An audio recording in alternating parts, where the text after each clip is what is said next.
आज देतो पोट भरी पुरे म्हणाल तो वरी।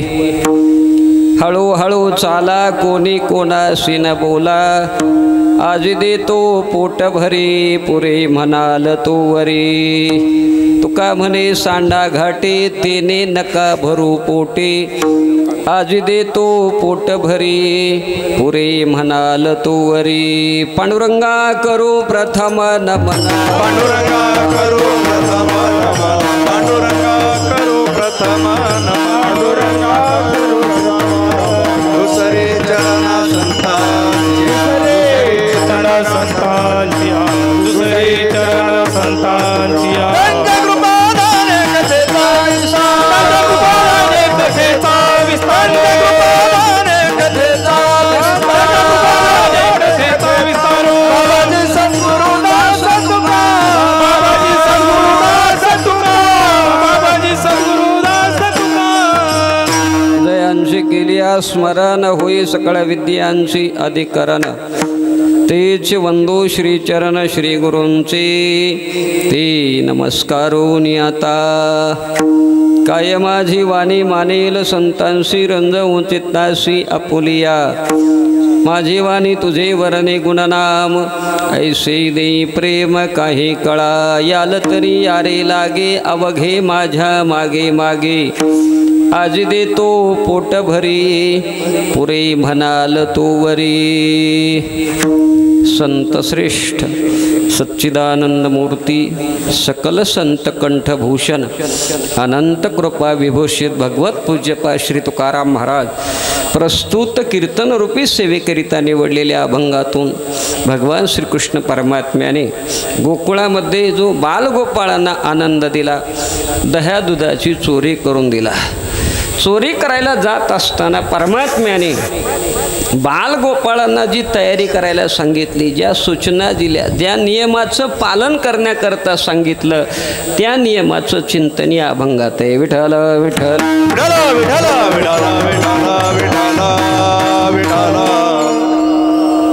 अभंगावरती चिंतन सेवा मांडण्यापूर्वी आपल्या धर्माळा इको बंदच करा, इको ठेवू नका।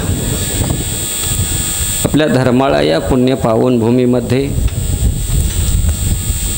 भक्तश्रेष्ठ हनुमानजीच्या दरबारामध्ये परमात्म्याच्या सेवेमध्ये भाविक सज्जनाच्या उपस्थितीमध्ये श्रीमद भागवत कथा ज्ञानयज्ञ ही भक्ती साधना या ठिकाणी संपन्न झाली। ज्यांच्या वतीने हा उत्सव या ठिकाणी संपन्न झाला, हरिभक्तीपरायण श्री रघुनाथ तुकारामजी जाधव, तसेच त्यांचे चिरंजीव श्रीराम रघुनाथ जाधव आणि इतर सर्व जाधव परिवार, या परिवाराच्या वतीने श्रीमद भागवत कथा ज्ञानयज्ञ हा सोहळा या ठिकाणी संपन्न झाला। हे 3रं वर्ष आहे आणि या कथेची सांगता म्हणून हे काल्याचं कीर्तन आहे। आणि काल्याच्या कीर्तनामध्ये भगवान श्रीकृष्ण परमात्म्याने गोकुळामध्ये ज्या लीला केल्या, जे चरित्र केलं, त्या लीलेचं, त्या चरित्राचं चिंतन करायचं आहे। श्रीमद भागवत कथा ज्ञानयज्ञ या ठिकाणी संपन्न झाला।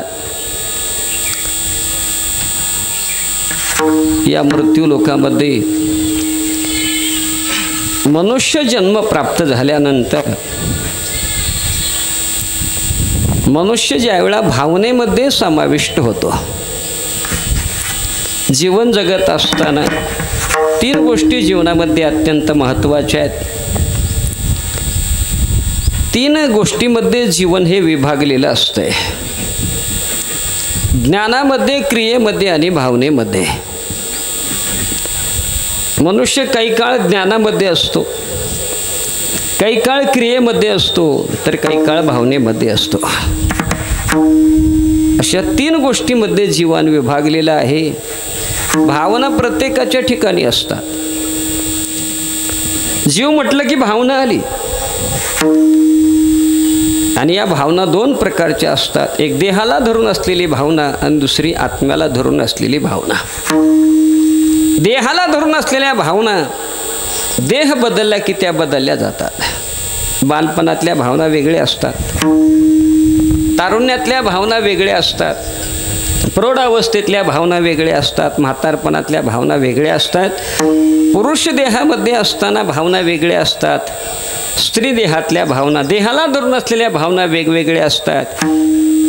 परंतु आत्म्याला धरून असलेली जी भावना असते ती मात्र जीवात्मा कोणत्याही योनीमध्ये गेला तरी ती मात्र भावना कधीच बदलत नाही. भावना कशाला म्हणतात? आत्म्याला धरून असलेली भावना, आणि ती भावना आहे जीवन सतत सुखी कसं राहील याला म्हणतात आत्म्याला धरून असलेली भावना. कोणत्याही देहामध्ये जीवात्मा जाऊ द्या, ही भावना प्रत्येक जीवाच्या ठिकाणी असते की आपलं जीवन सतत सुखी कसं राहील, ही भावना आहे. आणि हे सतत जीवन सुखी असण्याकरता परमार्थामध्ये प्रवृत्ती होणं, हा सतत जीवनाचा प्रवास आरंभ करण्याचं आणि प्रवृत्ती होणं हे माध्यम आहे. परमार्थामध्ये प्रवृत्ती व्हावी लागते आणि ही प्रवृत्ती सहजासहजी होत नाही. 4-2 कारणे आहेत मी आपल्याला सांगेल. परमार्थामध्ये प्रवृत्ती होण्याकरता अत्यंत दुर्लभ आहे. शास्त्रामध्ये वर्णन आहे, आपण भागवत कथेचं श्रवण केलंय. 3 गोष्टी दुर्लभ सांगितल्या. दुर्लभो मानुषो देहो देहिनाम क्षणभंगुरः तत्रापि दुर्लभम मन्ये वैकुंठ प्रिय दर्शनम. माऊली असं वर्णन करतात. अनिका सारिका बहुवसू न जोडेगा परिसू का अमृताचा लेशू दैव गुणे ऐकेगा बहुती परी जे अपेक्षी जे विचार शुरे ते दुर्लभ चराचरी सद्वासना. बाकीचे दगड जसे सहजासहजी मिळतात तसा परीस नावाचा दगड सहजासहजी प्राप्त होत नाही. बाकीचे रस जसे सहजासहजी प्राप्त होतात तसा अमृत नावाचा रस सहजासहजी प्राप्त होत नाही. तशा बाकीच्या बुद्धी सहजासहजी माणसाला प्राप्त होतात, परंतु सद्बुद्धी ज्याला आपण म्हणतो ती सद्बुद्धी मात्र सहजासहजी निर्माण होत नाही. अनंत जन्माची पुण्याई ज्यावेळा प्राप्त होते फल देण्याकरता, त्यावेळा माणसाची प्रवृत्ती ही संसारातून निघून परमार्थामध्ये होते. म्हणजे सहजासहजी प्रवृत्ती होत नाही परमार्थामध्ये. परमार्थामध्ये प्रवृत्ती होण्याकरता 4-5 कारणं आहेत. एक पहिलं कारण आहे बीज संस्काराने प्रवृत्ती होते. बीज संस्काराने म्हणजे माझ्या वडिलाची मिरासी गा देवा तुझी चरण सेवा पांडुरंगा तुझी चरण सेवा पांडुरंगा. माझ्या वडिलाची मिरासी गा देवा तुझी चरण सेवा पांडुरंगा तुझी चरण सेवा पांडुरंगा. सहज वडिला होती सेवा म्हणून पूजितो या देवा. याला बीज संस्काराने प्रवृत्ती म्हणतात. दुसरी प्रवृत्ती होते आघाताने. गजेंद्राचं फार मोठं उदाहरण आहे. ज्यावेळा गजेंद्राचा इतर सगळ्यांचा भरवसा संपला आणि भरवसा संपल्यानंतर मग त्याच्या लक्षात आलं या संकटातून सोडवणारा परमात्म्याशिवाय दुसरा कोणी नाही. कोण होईल तो ब्रह्मांड चालक आपणची हाक देईल हाके. संकट आल्यानंतर आघाताने प्रवृत्ती होते परमार्थामध्ये भक्तीमध्ये. हे दुसरं कारण आहे. तिसरं कारण आहे काही वेळा सत्संगतीने होते.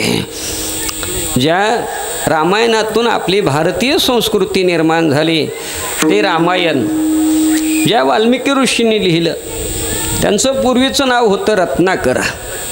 वाटमारीचा धंदा होता.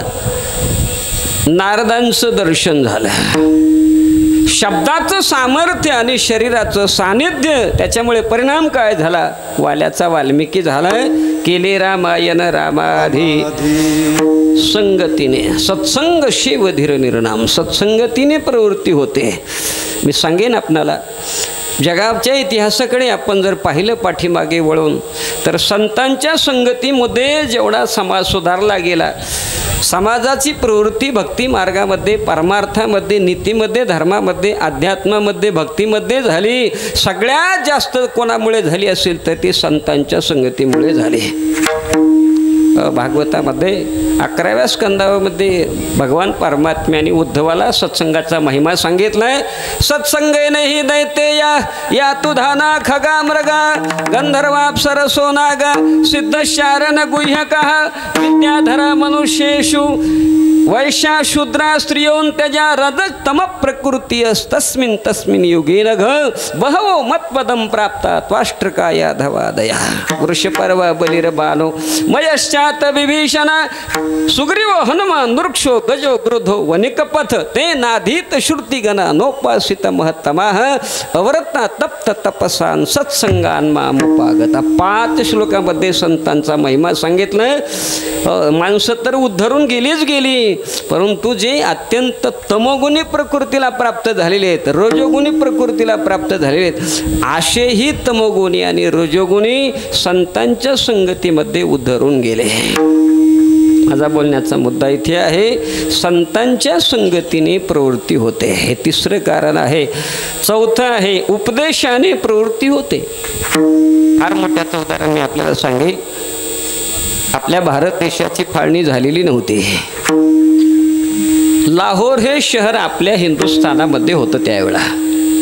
आता ते पाकिस्तानची राजधानी आहे असं म्हणतात. गुरुवर्य हसेगावकर महाराजांच्या मुखातून ऐकलेलं आहे की प्रभुरामचंद्राचे 2 जे चिरंजीव होते, कुश आणि लव, त्याच्यापैकी लव नावाचा जो राजा होता त्याने ते शहर वसवलं आणि त्याच्या नावावरून लाहोर हे नाव पडलं. आणि लाहोर युनिव्हर्सिटीमध्ये गणितशास्त्राचे प्राध्यापक होते तीर्थराम, त्यांचं नाव. अत्यंत बुद्धिमान, गणितासारखा अत्यंत किचकट विषय सुद्धा त्यांच्या हातचा मळ होता. आणि एके दिवशी कॉलेज सुटलेलं होतं. रस्त्याने घराकडे जात असताना कसला तरी एक आध्यात्मिक कार्यक्रम रस्त्याच्या कडेला चालू होता. काय चालू आहे पाहावं म्हणून हाताची घडी घालून तीर्थराम त्या ठिकाणी उभं राहिले. आणि उभं राहिल्यानंतर चिंतनाला अत्यंत धार आलेली होती. उत्तिष्ठत जागृत प्राप्य वरान निबोधत शुरस्य धारा निशिता दुरत्यया दुर्गम ततस्तत्कवयो वदन्ति. आता जागा रे भाईनो जागा, आता जागा रे भाईनो जागा, आता जागा रे भाईनो जागा, आता जागा रे भाईनो जागा. चोर निजल्या नाडोनी भागा, चोर निजल्या नाडोनी भागा, आता जागा रे भाईनो जागा, आता जागा रे भाईनो जागा. चोर निजल्या नाडोनी भागा, चोर निजल्या नाडोनी भागा, आता जागा रे भाईनो जागा, आता जागा रे भाईनो जागा. उठा जागे व्हा रे आता, स्मरण करा पंढरीनाथा, भावे चरणी ठेवा माथा, चुकवे व्यथा जन्माच्या. चिंतनाला धार आलेली होती. एकाग्रतेने तीर्थराम श्रवण करत होते. गुरुवर्य महाराज सांगत असतात, पेटणाऱ्या वस्तूचे 3 प्रकार असतात. एक कापराच्या जातीचा, दुसरा गोवरीच्या जातीचा आणि तिसरा शेणाच्या जातीचा. असे 3 प्रकारचे श्रोते असतात. पहिला वर्ग आहे कापराच्या जातीचा. त्याला फार लागत नाही पेटवण्याकरता. कापुराची वाती उजळली ज्योती, काडी ओढून लगेच लावलं की लगेच कापूर पेट घेतो. तसं काही कापराच्या जातीचे असतात. फार सांगावं लागत नाही. तत्वमसी ते तू आहेस, बस तुका म्हणे कानी ऐकिले मात, तेवढ्याने काम होतंय त्यांचं. दुसरा असतो गोवरीच्या जातीचा. गोवरी पेट घेते, परंतु कापरा एवढी लवकर घेत नाही, ढोसून ढोसून पेट घेते. तसं आषाढी कार्तिकी, आषाढी कार्तिकी बदल होतो. मग हा दुसरा वर्ग आहे गोवरीच्या जातीचा. आणि तिसरा वर्ग शेणाच्या जातीचा. शेण स्वतः तर पेटतच नाही, पेटवायला जाणाऱ्याला विजवते. बघा अजून प्रयत्न करून शेण पेटत आहे का ते? शेण पेटत नाही, उलट पेटवायला जो जाईल त्याला विजवतं. तसे काही माणसं असतात, त्यांना उपदेश करण्याच्या भानगडीत पडायचं नाही. उपदेशो ही मूर्खानाम प्रकोपायो न शांते, शास्त्रकार सांगतात. क्रोधिया विश्वासी त्याशी बोधकाईचा, व्यर्थ आपली वाचा शिनू नये. शेणाच्या जातीचे असतात, ते पेट घेत नाही. तसे काही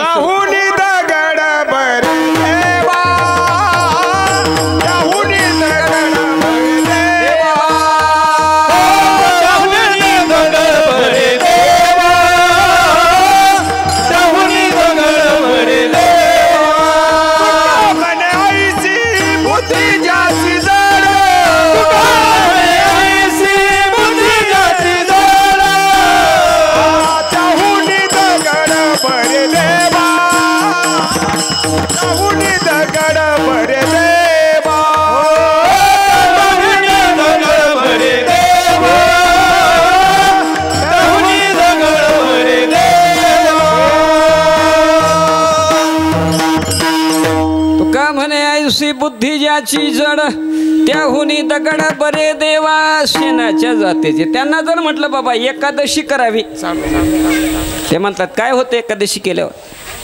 उपवास करावा, एकादशी करावी.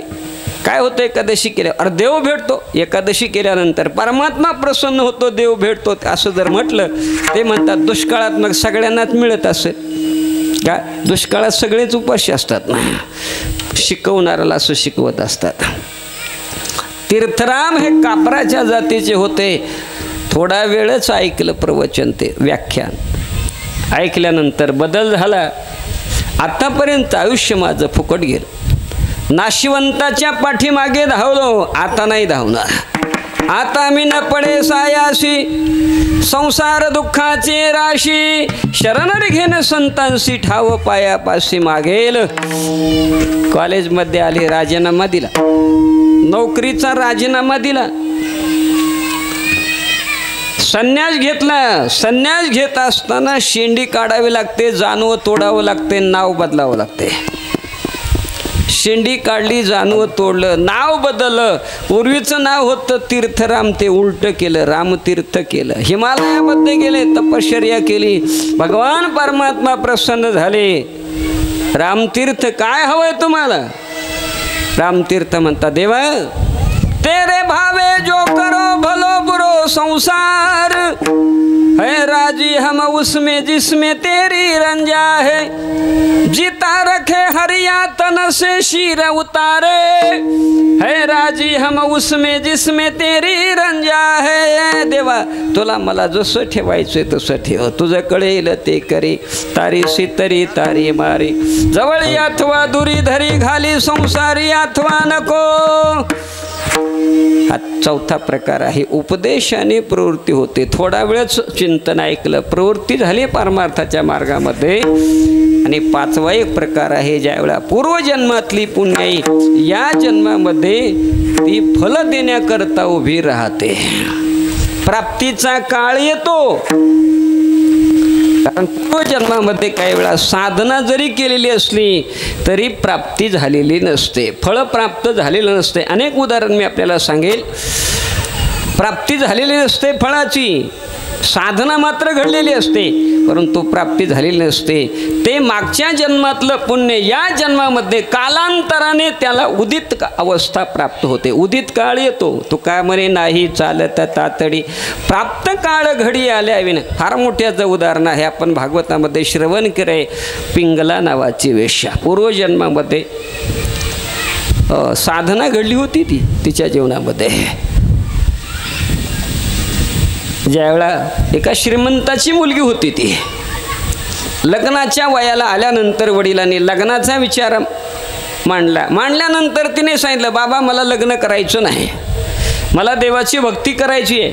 आणि देवाची भक्ती करत असताना आपल्या मनाने एकट्याने साधना करणं आणि संतांच्या संगतीमध्ये साधना करणं फरक आहे. मनोमार्गे गेला तो इथे मुकला. साधना करत असताना संतांची संगती मनोमार्ग, ती गावाच्या बाहेर एक साधू राहतात, त्या साधूच्या संगतीमध्ये मला देवाची भक्ती करायची आहे. वडिलांनी सगळी व्यवस्था केली त्या ठिकाणी. आणि साधूच्या संगतीमध्ये भक्ती साधना सुरू झाली, तारुण्याची प्रौढ झाली, प्रौढची म्हातारी होत आली आणि म्हातारपणामध्ये आजारी पडली. आजारी पडल्यानंतर ताप आला. ताप आल्यानंतर ज्या साधूच्या संगतीमध्ये भक्ती केली होती त्या साधूला वाटलं आजारी पडली, आतापर्यंत आपली सेवा केली, आपल्या सानिध्यामध्ये देवाची भक्ती केली, आता ती आजारी पडली, मग उपचार करणं आपलं कर्तव्य आहे. एका नाडी परीक्षक वैद्याला बोलावलं. जुन्या काळामध्ये होते नाडी परीक्षक वैद्य. गुरुवर्य महाराजांच्या मुखातून ऐकलंय की आपलं हे सिंधी गाव आहे, ते बसा सिंधी गावामध्ये एक विनायक गुरुजी म्हणून एक नाडी परीक्षक होते म्हणे. महाराजांच्या मुखातून मी ऐकलेलं सांगतोय. नाडी पाहून रोग सांगायचे. त्यावेळेला निजाम सरकार होतं आणि मग निजाम सरकारच्या कानावर ही गोष्ट गेल्यानंतर खरंच ते नाडी पाहून रोग सांगतात का? परीक्षा घेण्याकरता निजाम सरकारने काय केलं, त्यांना बोलावलं. म्हटले आमची बेगम आजारी आहे, नाडी परीक्षा कराल, रोग सांगाल का? त्यांनी सांगितलं हो सांगतो, परंतु आमच्या घराण्याची मर्यादा आहे, आमच्या बेगमचा हात तुमच्या हातात दिला जाणार नाही का, आमची मर्यादा आहे. मग एक पडदा लावला जाईल, पडद्याच्या बाजूला बेगमला बसवलं जाईल, बेगमच्या हातामध्ये एक दोरी दिली जाईल आणि दुसरं दोरीचं टोक तुमच्या हातामध्ये दिलं जाईल, कराल का परीक्षा? त्याही सांगितलं करतो परीक्षा. आणि मग ते दुसरं टोक पडद्याच्या आडून बाजूला या गुरुजींच्या हातामध्ये दिलं. सांगा काय रोग झाला आमच्या बेगमला? त्याही सांगितलं काही झालं नाही तुमच्या बेगमला. मग एक कडब्याची पेंडी टाका आणि एक बकेटभर पाणी पाजा, काही झालं नाही तुमच्या बेगमला. का? बेगमला बसवलेलंच नव्हतं, म्हैस बांधली होती पलीकडून आणि म्हशीच्या पायाला दोरी बांधली आणि इकडे त्या गुरुजींच्या हातामध्ये दिली. त्यांनी लगेच परीक्षा केली, काही झालं नाही बेगमला. असे नाडी परीक्षक होते. आपल्या सिंधी या गावात होऊन गेले. ते सांगण्याचा मुद्दा एवढाच आहे की त्या मुलगीची साधूच्या संगतीमध्ये भक्ती करत होती. नाडी परीक्षक एका वैद्याला बोलावलं आणि बोलावल्यानंतर नाडी परीक्षा करण्याकरता त्याने हात त्या मुलीचा हातामध्ये घेतला. हातामध्ये हात धरल्यानंतर तिच्या मनामध्ये एक वृत्ती निर्माण झाली. आतापर्यंत पुरुषाचा कसलाच संबंध नाही, परंतु नाडी परीक्षा करण्याकरता हात हातात घेतल्यानंतर तिच्या मनात भावना निर्माण झाली, पुरुषाचा स्पर्श असा असतो का? आणि त्याच वेळेला शरीरातून प्राण निघून गेले. पुढचा जन्म वेश्येचा मिळाला, पिंगला वेश्या. भागवतामध्ये भगवान दत्तात्रेयांनी जे 24 गुरु केले त्यापैकी एक गुरु पिंगला वेश्येला केलेला आहे. मागच्या जन्मातली केलेली पुण्याई अचानक त्या पिंगला वेश्या जीवन जगत असताना एके दिवशी परपुरुष कोणी तिच्याकडे आला नाही आणि अचानक तिला वैराग्य प्राप्ती झाले. तवसाय झाला हृदय निवासी, तवसाय झाला हृदय निवासी, बुद्धी दिली जासी नाश नाही, बुद्धी दिली जासी नाश नाही. तवसाय झाला हृदय निवासी, तवसाय झाला हृदय निवासी, बुद्धी दिली जासी नाश नाही, बुद्धी दिली जासी नाश नाही. परमात्म्याच्या भक्तीला लागली ती. याला पूर्वजन्माच्या पुण्याई प्रवृत्ती म्हणतात. उदित काळ आल्यानंतर असे 4-5 कारण आहेत प्रवृत्ती होण्याचे. पहिलं कारण आहे बीज संस्काराने, दुसरं आहे आघाताने, तिसरं आहे संगतीने, चौथं आहे उपदेशाने आणि 5वं आहे हे पूर्वजन्माच्या पुण्याईने. मी याच्याकरता एवढी प्रस्तावना मोठी सांगितली की ज्यांच्या जीवनामध्ये हे श्रीमद भागवत कथा 3रं वर्ष आहे, पुण्याईशिवाय होत नाही. इकडे प्रवृत्ती होणं अत्यंत दुर्लभ आहे, बोलून गेलो. 3ऱ्या वर्षाला आणि वैयक्तिक हा भक्ती उत्सव ज्यांनी घडवून आणला, निश्चितच त्यांच्या जीवनामध्ये या 5 कारणापैकी एक तरी कारण आहेच आहे. अनेक असतील, मला त्याच्यातलं फारसं कळत नाही, परंतु कमीत कमी एक तर कारण आहे तुमच्या जीवनामध्ये आणि म्हणून हे करावंसं तुम्हाला वाटलं, ही सद्बुद्धी तुमच्या जीवनामध्ये निर्माण झाली. अशीच सद्बुद्धी परमात्मा तुम्हाला देवो. आणि म्हणून या श्रीमद भागवत कथा ज्ञानयज्ञ या उत्सवाची सांगता म्हणून हे काल्याचं कीर्तन आहे. आणि काल्याच्या कीर्तनामध्ये चरित्र ते उच्चारावे, केले देवे गोकुळे, केले देवे गोकुळे, केले देवे गोकुळे. चरित्र ते उच्चारावे, केले देवे गोकुळे, केले देवे गोकुळे, केले देवे गोकुळे. चरित्र ते उच्चारावे, केले देवे गोकुळे, चरित्र ते उच्चारावे, केले देवे गोकुळे, केले देवे गोकुळे, केले देवे गोकुळे. चरित्र ते उच्चारावे, केले देवे गोकुळे, चरित्र ते उच्चारावे, केले देवे गोकुळे, केले देवे गोकुळे, केले देवे गोकुळे. चरित्र ते उच्चारावे केले देवे गोकुळी. गायीन ते लीला चरित्र पवाडे, राखिले सवंगडे सहित गाय.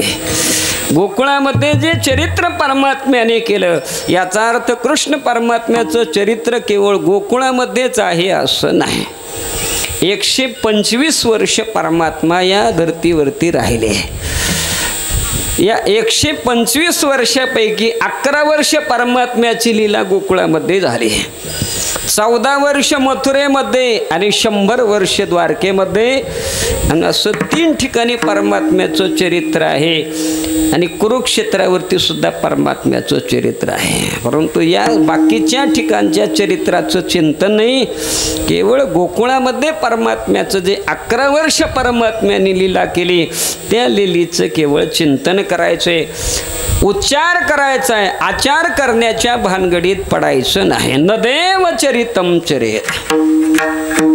काही गोष्टी ज्यांनी केल्या त्यांनीच कराव्या, इतरांनी करण्याच्या भानगडीत पडायचं नाही. भार्गवेन हता माता एक जायाश पांडवा परदारतो कृष्णम न देव चरितम चरेत. परशुरामानी आपली आई मारली, आपण मारावी का? परमात्म्याच्या राम अवताराच्या अगोदरचा जो अवतार आहे परशुरामजीचा, त्यांनी आपली आई मारली. एकदा रेणुका माता नदीवर पाणी आणण्याकरता गेल्यानंतर गंधर्वाची क्रीडा पाहिली. हे सुख आपल्याला नाही, किती सुखी आहे ते, आपल्याला हे सुख नाही असं नुसतं मनात आलं होतं. हे अंतर्ज्ञानाने जमदग्नी ऋषींना कळालं. घरी आश्रमात आल्याबरोबर थोरल्या मुलाला सांगितलं डोकं उडवायचं. पापिनी व्यभिचारिणी डोकं उडव. डोकं उडव म्हटल्यानंतर मुलाने विचार केला आईला कसं मारावं,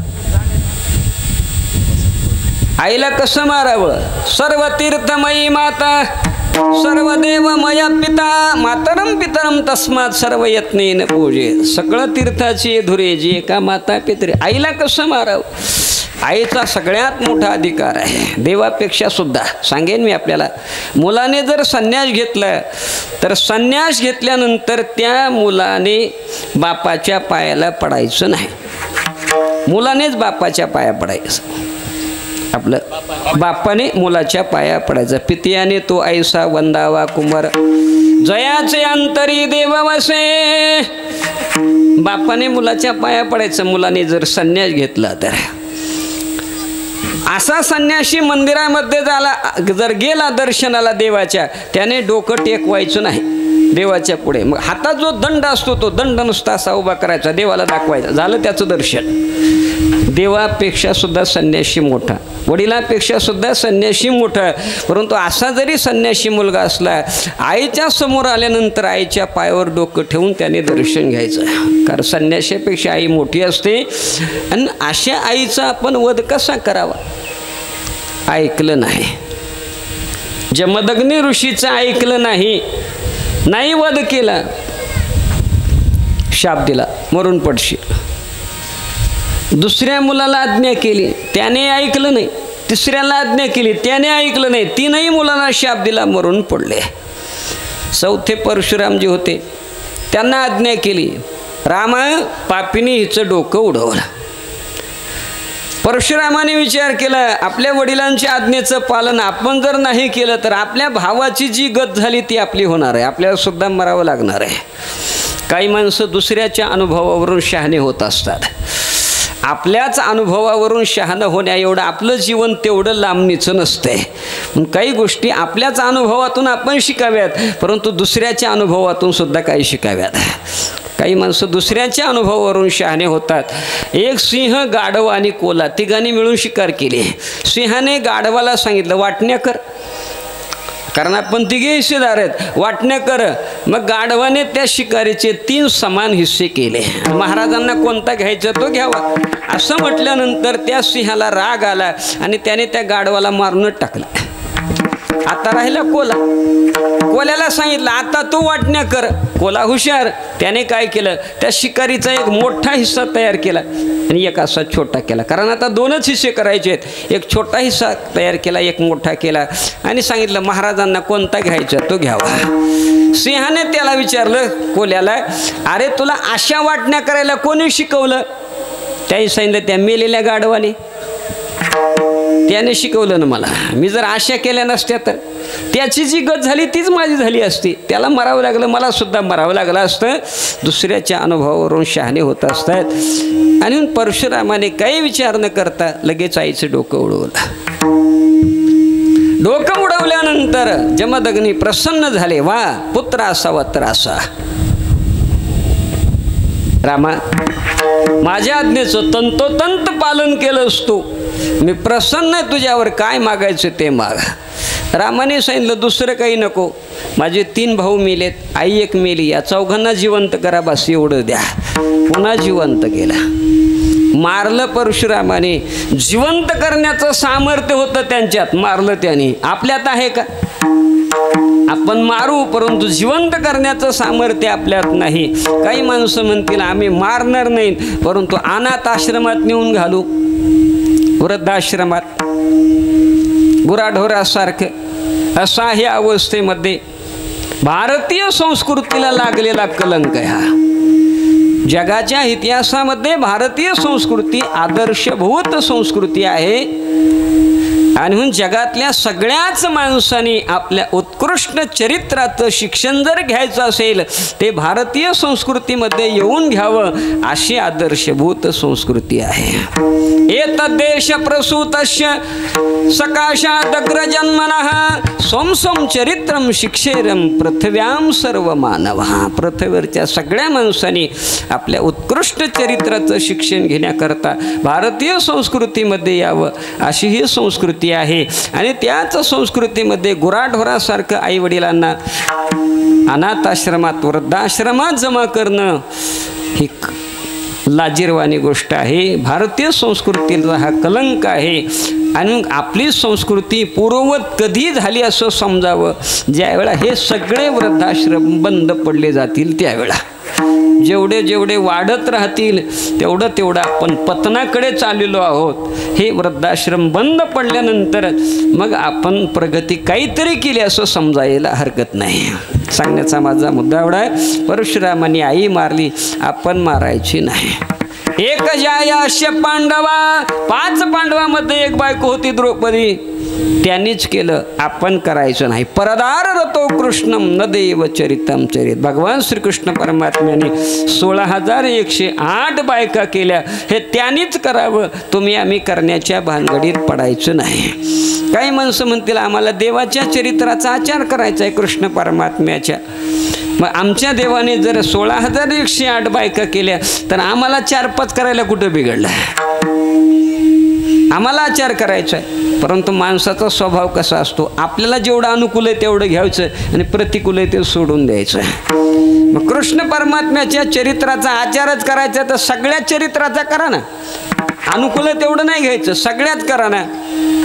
पहिली लीला आहे कृष्ण परमात्म्याची, पुतना मावशीच्या स्तनातलं विष परमात्म्याने प्राशन केलं, पचवलं. इथून सुरुवात करा.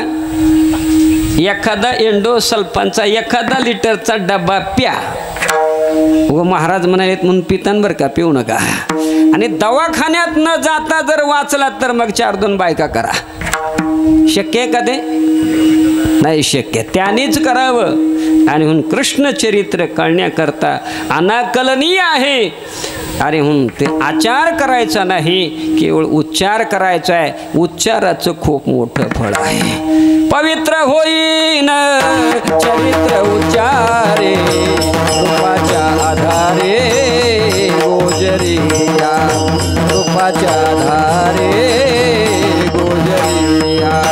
पवित्र होईन चरित्र उच्चारे, रूपाच्या आधारे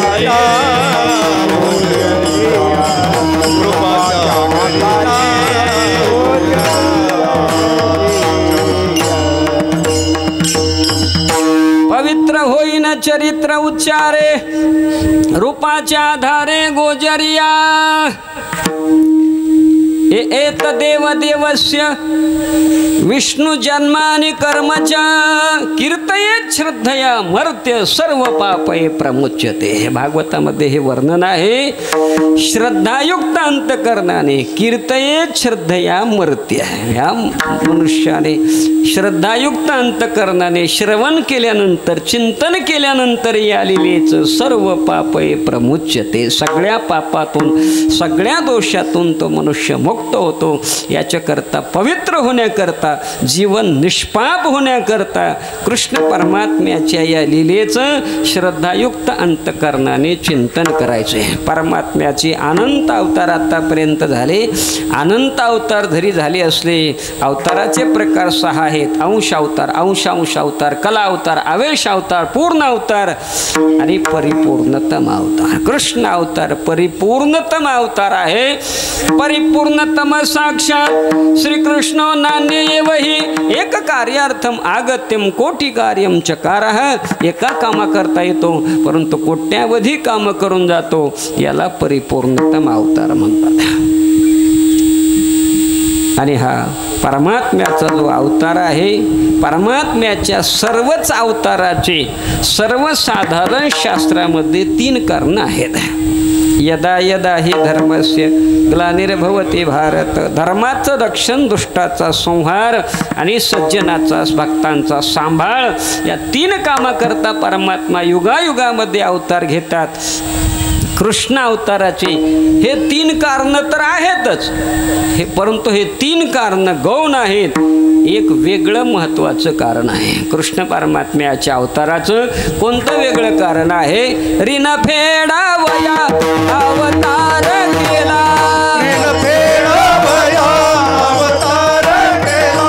ऋण फेडावया अवतार केला. ऋण फेडावया अवतार केला. अविनाश आला आकाराशी, अविनाश आला आकारासी. अविनाश आला आकारासी. अविनाश आला आकारासी. ऋण फेडावया अवतार केला. अविनाशाला काराशी. कर्ज फेडण्याकरता देवाचा अवतार आहे. कोणाचे पैसे उचलले होते का देवाने? पैशाचं कर्ज नव्हतं. मागच्या अनेक अवतारामध्ये परमात्म्याची भक्तांनी सेवा केली, हे सेवेचं ऋण होतं.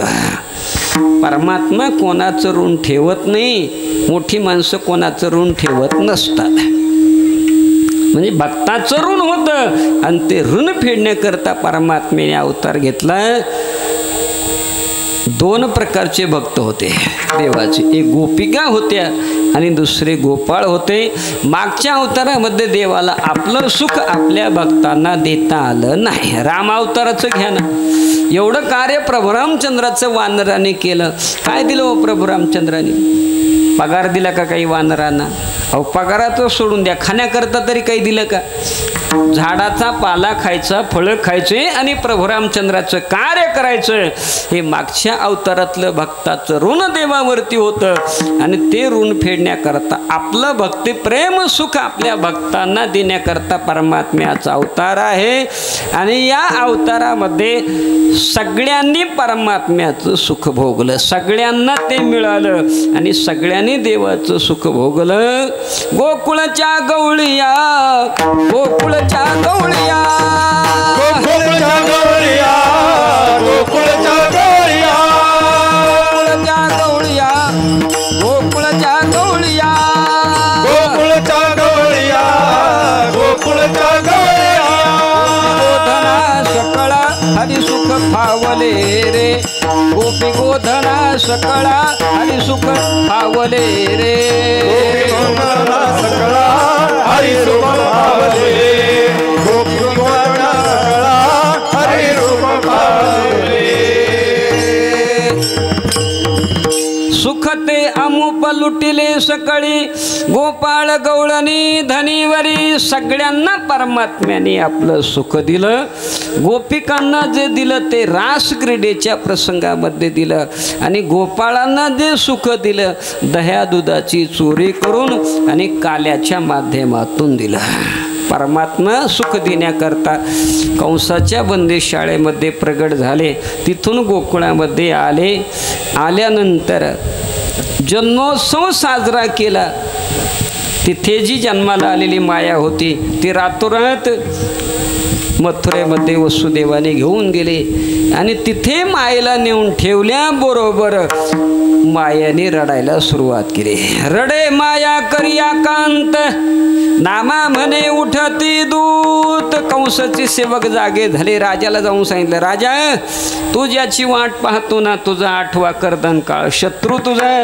जन्माला आलेला आहे कंस वाटच पाहत होता आला पाहिलं तर 8वा मुलगा नसून मुलगी आहे दोन्ही पायाशी पकडले गरगर फिरून शिळेवर आपटून मारायचंय ती माया हातातून निसटली आणि जाता जाता कंसाला सावध करून गेली अरे मला काय मारतोस मूर्खा हिम्मत असेल तुझा शत्रू कुठेतरी जन्माला आलाय त्याला मार मग कळेल तुला तुझा लागी वदी उपजला मज आली उपजला मज आली उपजला मज आली तुझा लागी वदी उपजला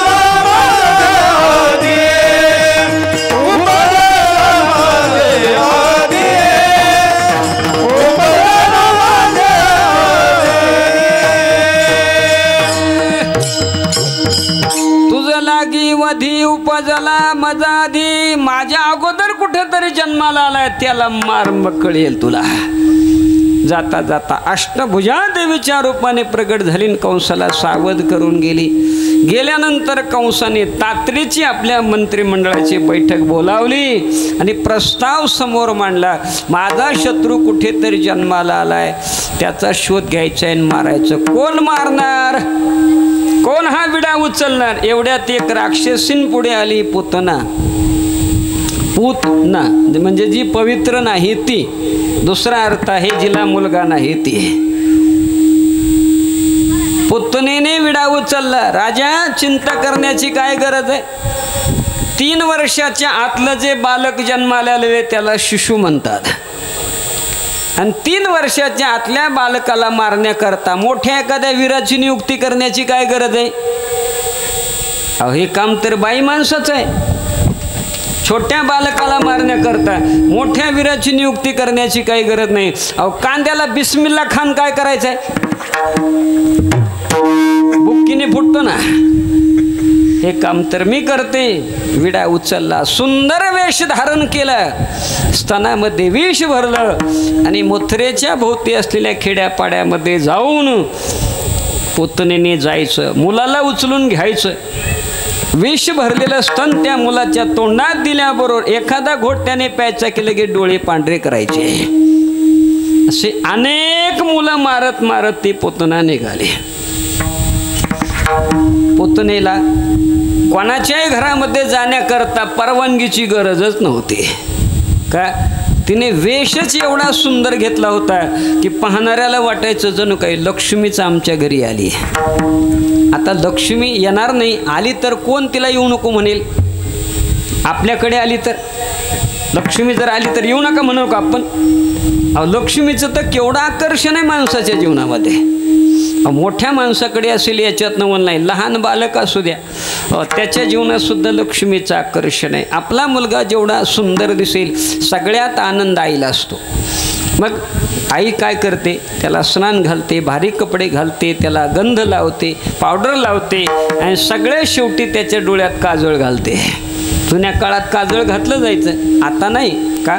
जुन्या काळात मुलं घरात जन्माला येत होती, आता दवाखान्यात जन्माला येतात आणि मरतात सुद्धा. धन्य तोची जगी आदी अंत सांभाळे. आणि म्हणून आता काजळ गायब आहे, परंतु जुन्या काळात घातलं जायचं. काजळ घालण्याकरता आईने काजळाची डबी हातात घेतली की मुलाने धुवून ठोकायची. नाही काजळ घालायचं म्हणायचं. आईने पाठीमागून जाऊन त्याला पकडायचं, मग आईच्या हाताला चावायचं, चिमटे घ्यायचे, बुचकुरे घ्यायचे, नाही काजळ घालायचं. मग आईने म्हणायचं अरे काजळ घालू दे, काजळ घालू दिल्यानंतर मी तुला पैसा देते. पैशाचं नाव काढलं की लगेच त्याच्यात बदल व्हायचा. 6 महिने वर्षाचा तो मुलगा, पैसा म्हणजे भाजी का भाकर काही कळत नसते, परंतु पैशाचं नाव काढलं की मुलगा मांडीवर येऊन बसायचा. घाल आई काजळ. आईने काजळ घालायचं आणि काजळ घालायचं झालं की म्हणायचं आई दे ना पैसा. देते म्हटली होतीस ना. आई म्हणते अरे बाबा नगदी देते, उधारीत काही ठेवत नाही. आणि ज्या बोटाने काजळ त्याच्या डोळ्यात घातले त्या मुलाचा हात असा घ्यायचा आहे, हा घे पैसा. आणि मला वाटतं काळा पैसा कसा पचवावा त्याची ट्रेनिंग त्याला तिथूनच मिळते. हे आकर्षण लक्ष्मीचं आहे. तसं पुतणीने सुंदर वेश धारण केला होता, कोणीच अडवत नव्हतं तिला. परवानगीची नामा म्हणे आली नंदाची घरा. नामा म्हणे आली नंदाची घरा. स्वरूप सुंदरा देवांगना. स्वरूप सुंदरा म्हणे आली देवाची घरा. नामा म्हणे आली देवाची घरा. स्वरूप सुंदरा देवांगना. स्वरूप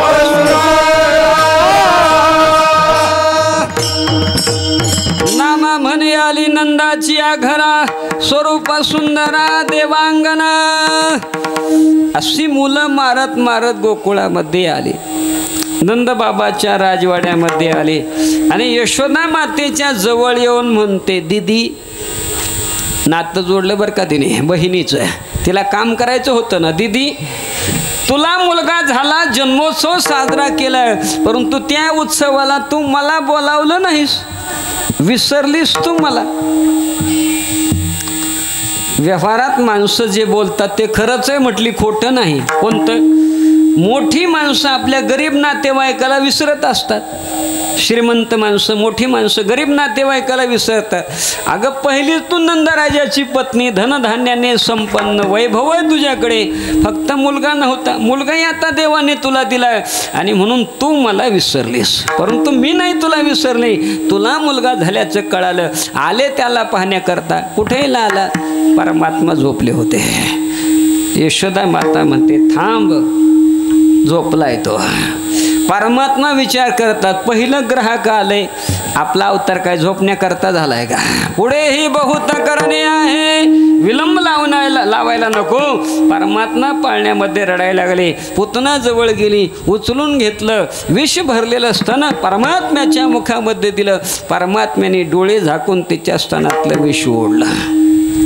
नंतर दूधही ओढलं, नंतर रक्तही ओढायला ज्या वेळेला सुरुवात केली, मग पुतना घाबरली. तिला वाटलं आपण आता मरतो काही की वाटल्यावर पुतना म्हणते सोड सोड, सा मुंच मुंच आली ती प्रभाशिनी. सोड सोड म्हणू लागली आता आम्हाला, बस झालं दूध प्यायचं. कृष्ण परमात्मा म्हणतात मनातल्या मनात, पुतणे मला माझ्या आईने आतापर्यंत फक्त धरायचं शिकवलंय, एकदा धरल्यावर सोडायला शिकवलं नाही. परमात्मा घाईघाईने कोणाबरोबर संबंध जोडत नाही. आणि एकदा का संबंध जोडला की पुन्हा परमात्मा संबंध तोडत नाही. माणसं घाईघाईने संबंध जोडतात आणि वरच्या रंगाला भुलतात माणसं. आणि मग पुढे परिणाम वेगळा होतो, असली रंग उघडा पडतो आणि मग घटस्फोटाची पाळी येते. वरच्या रंगाला भूल नाही माणसं बोलतात. तसं परमात्मा घाईघाईने कोणाला संबंध जोडत नाही आणि एकदा संबंध जोडला तर पुन्हा तोडत नाही. परमात्म्याने तिला सोडलं नाही. शरीरातून प्राण निघून जाण्याच्या वेळा ती पूर्ववत आपल्या राक्षसी देहामध्ये प्रकट झाली. धिप्पाड असणारा देह जमिनीवरती कोसळला. मोठा आवाज झाला. त्या आवाजाच्या दिशेने गोकुळवासी मंडळी धावत येऊन पाहतात तर एक धिप्पाड देहाची राक्षसीन गतप्राण झालेली आहे. छोटासा कृष्ण अंगावरती खेळतो आहे. परमात्म्याला उचलून बाजूला घेतलं आणि पुतनेच्या देहाचे तुकडे करून तिचा अंत्यविधी पार पाडला. पुतना गेली, ती कायमची गेली. कंसाला बातमी कळाली. नंतर मामळ भटजी पाठवले. परमात्म्याने वेशधारी का असेना, राक्षस का असेना, परंतु वेशधारी ब्राह्मण आहे, गोप ब्राह्मण हितायचे म्हणून परमात्म्याने जीव मारला नाही त्यांना, फजिती मात्र खूप केली. जानवे तुटले, पंचांग फाटले, धोतर अर्ध्या वाटेवर राहिलं. सगळ्याची जड वस्तून आज्ञा केली की या ब्राह्मण देवाचा जरा सत्कार करा.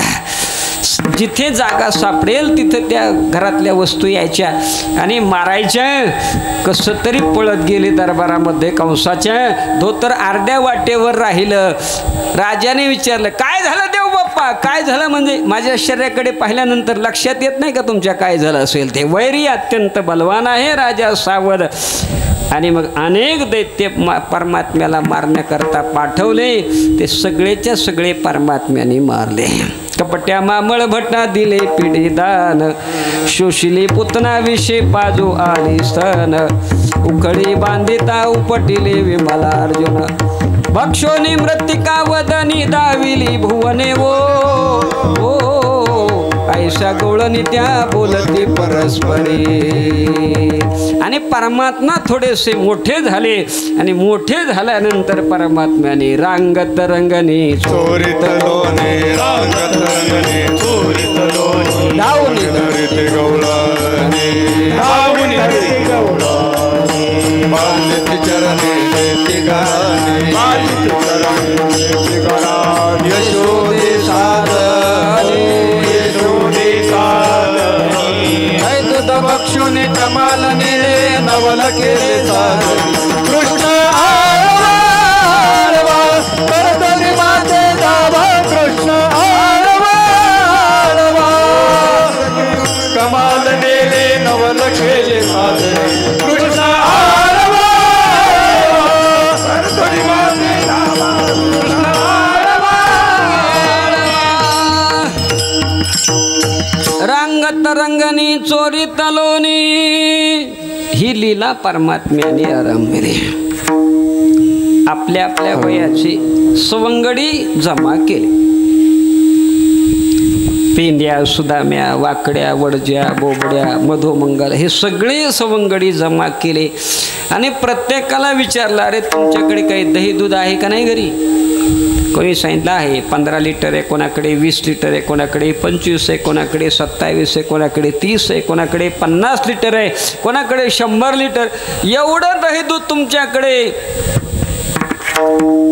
आणि मग काडी पैलवान कसे, वाळलेले कसं काय, धष्टपुष्ट कसं काय नाही, खात नाहीत का घरचं दही दूध? बालगोपाळ सांगितलं नाही. सगळं दही दूध मथुरेच्या बाजारला विकण्याकरता जात आहे, आम्हाला नुसतं ताक पिण्याकरता आहे.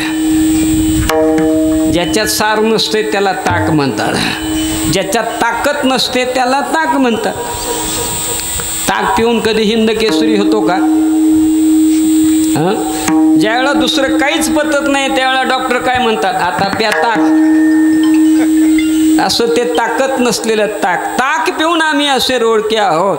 आतापर्यंत आम्हाला दही दूध खाण्याकरता मिळालं नाही. कृष्ण परमात्म्याने सांगितलं, आतापर्यंत मिळालं नसलं तरी आता मी देणार आहे तुम्हाला. परमात्म्याची जी वृत्ती आहे ही सामाजिक वृत्ती आहे. म्हणजे माझ्यासारखे तुम्ही बलवान व्हा, ही सामाजिक वृत्ती आहे. परमात्म्याने दह्या दुधाची चोरी केली. चोरी करणं पाप आहे, तरी सुद्धा देवाने का केली? चोरी का केली जाते? त्याचे 3 कारण आहेत. पहिलं कारण आहे मिळत नाही म्हणून चोरी करणे. दुसरं कारण आहे मिळते परंतु मिळालेलं पुरत नाही म्हणून चोरी करणे. आणि तिसरं कारण आहे नैतिकतेचा अभाव, नीतिमत्ता नाही आणि म्हणून चोरी करणे. या 3 कारणापैकी परमात्म्याने चोरी केली. एकही कारण बसत नाही. देवाला मिळत नव्हतं का? नंद राजाचे पुत्र होते. नंद प्रोक्त सगोपालेर 9 लक्ष गवांपती. 9 लाख गायी दूध देणाऱ्या होत्या. घरामध्ये दह्या दुधाचे माठच्या माठ भरलेले होते. म्हणजे देवाला खायला मिळत नव्हतं का? मिळत होतं. तरी देवाने चोरी केली. बरं मिळालेलं पुरत नव्हतं का? अहो पुरून उरण्यापुरतं होतं त्यांच्याकडे, नंदबाबाकडे. तरी कृष्ण परमात्म्याने चोरी केली. मग देवाकडे नैतिकतेचा अभाव आहे म्हणून चोरी केली का? नाही. धर्माशी नीतीची सेज भरी माऊली वर्णन करतायत. परमात्म्याचा अवतार धर्माला आणि नीतीला पुनरुज्जीवन देण्याकरता झालेला असतो. आणि तो परमात्मा नैतिकतेचा अभाव देवाकडे चोरी करणं हेही कारण नाही. मग कशा करता चोरी केली? चौथं कारण वेगळं आहे. सामाजिक वृत्ती आहे. म्हणजे इथलचं दही दूध मथुरेमध्ये विकलं जायचं आणि त्या दह्या दुधावरती तिथले जे भक्ताचे वैरी आहे, दुष्ट दुर्जन राक्षस आहेत, ते बलवान बनत होते आणि भक्त मात्र रोडके होते. परमात्म्याला असं वाटायचं भक्त धष्टपुष्ट झाले पाहिजेत, बलवान झाले पाहिजेत आणि इकडचं दहीदूध तिकडे न गेलं पाहिजे. या भावनेतून परमात्म्याने दह्या दुधाची चोरी करण्याकरता सांगितलं. बालगोपाळाला सांगितलं आतापर्यंत जरी तुम्हाला दहीदूध खाण्याकरता मिळालेलं नसलं तरी मी आता तुम्हाला देणार. आज देतो पोट भरी, आज